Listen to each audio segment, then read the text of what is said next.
Téléstar, on vous retrouve dans un dîner presque parfait après quelques années d'absence sur le petit écran. Emmanuel Boidron, si est-il vrai mais si est-il plutôt sur les planches qu'on pouvait me voir. Là j'ai accepté de participer à cette semaine spéciale sitcom des années 90 parce que d'abord j'adore manger et j'aime la cuisine. Je ne connaissais pas le programme et je trouvais ça intéressant de jouer le jeu. En plus la thématique me correspondait. Les années 80 et 90 ont été très importantes pour moi. Ça me rappelle ma jeunesse. Vous avez accueilli vos convives sur le thème de la police. L'avez-vous choisi? Non, et en plus ce n'était pas forcément évident. Au départ j'ai eu peur parce que je ne savais pas ce que j'allais bien pouvoir proposer à manger en lien avec la police.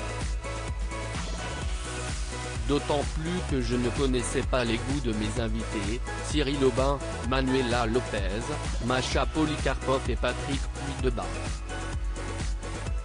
Finalement, j'ai fait un poulet et des donuts qui sont les fameux desserts des policiers américains.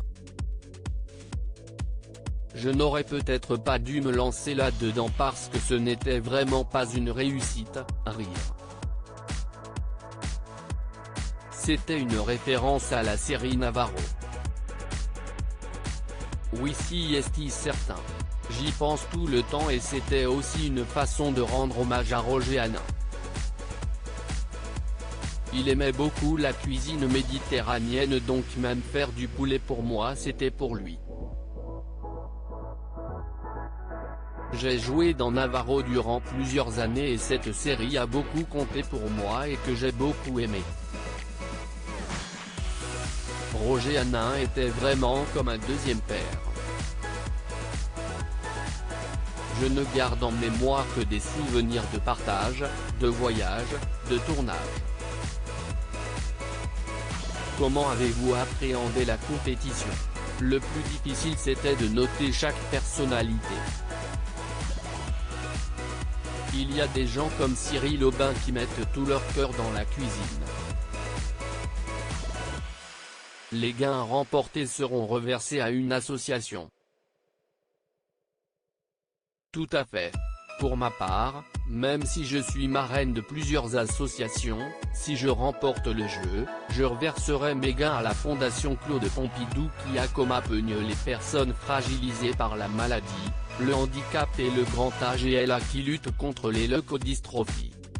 Quels sont vos futurs projets? Dès le 5 janvier 2021 je serai au Théâtre Edgar pour une pièce qui va s'appeler Le Switch avec Capucine Anave. Si est une pièce de Marc Fayet mise en scène par Alexandre Pell.